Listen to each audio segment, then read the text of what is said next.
Hi, and welcome to OAC Vancouver's cooking class. Today, we're going to cook Thai curry. Let's go over some of the ingredients for our Thai curry. First, we have some vegetables. So we have a carrot, squash, and white potato. I like white potatoes because you don't need to peel them. We have some lime leaves. These are totally optional. Lime leaves gives you the fragrance of lime inside your Thai curry. Next, the most important thing, since we have some coconut milk, there's two sizes. Today we're just going to use the smaller one.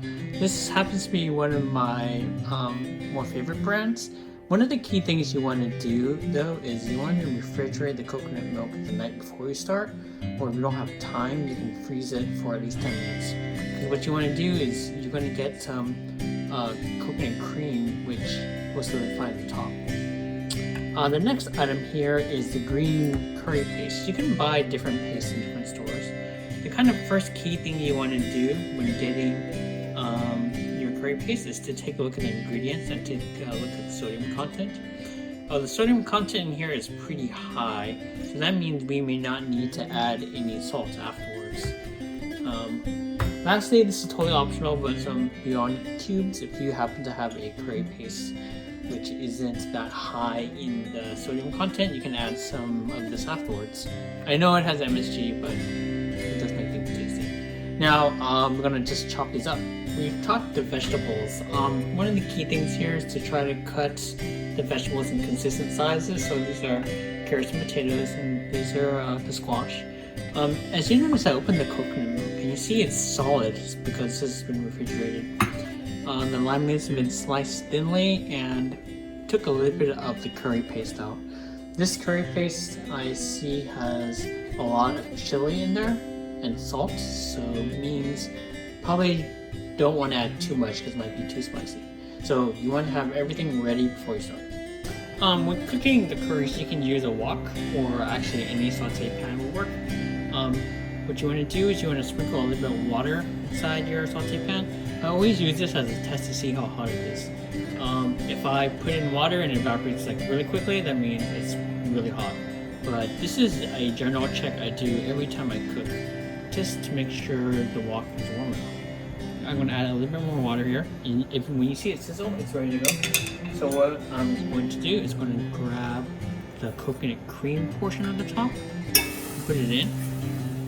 You're going to notice as I dig into this, there's eventually going to be a watery part here. It's going to be about halfway.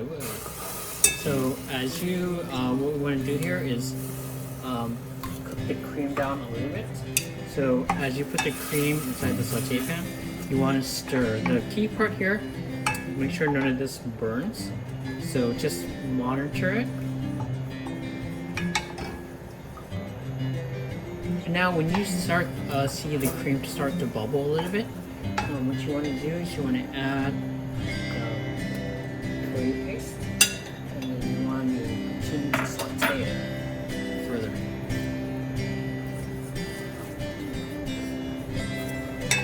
So as a reminder, first thing we want to do is kind of build those flavors by sauteing the cream portion and some of the curry paste. Until here it's beginning to get incorporated.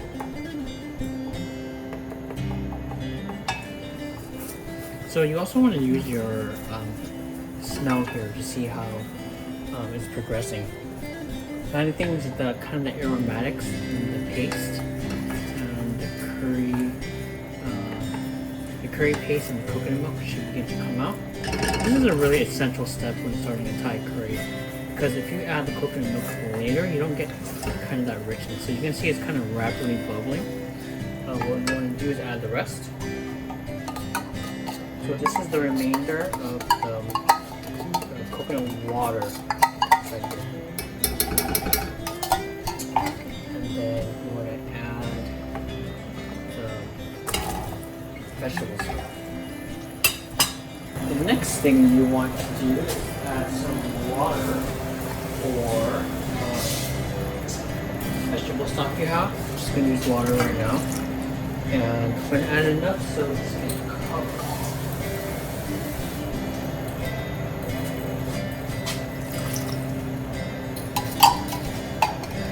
You notice I added the potatoes and carrots first because these will take longer than the squash.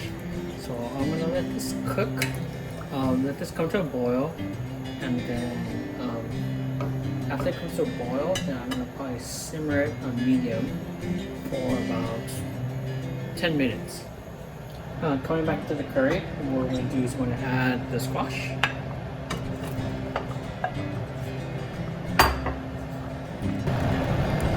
Bring it back to a boil, and drop the simmer. I'm gonna kind of do a quick taste of this.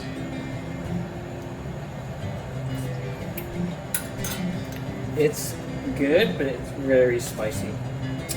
So to kind of balance that out, I'm going to add a little bit of sugar.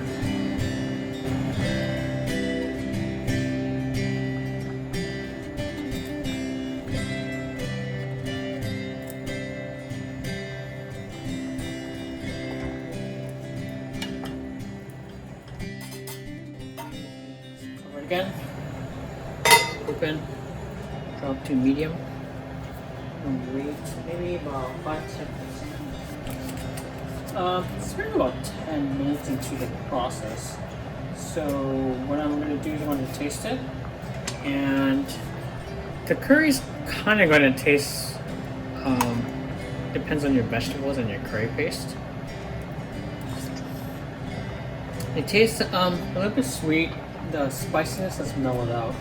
However, I feel that it needs a little bit more salt and umami.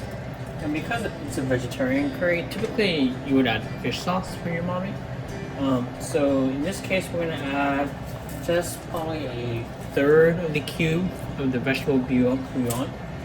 You don't want to add too much at a time because if you add too much, then it's definitely going to be way over salty.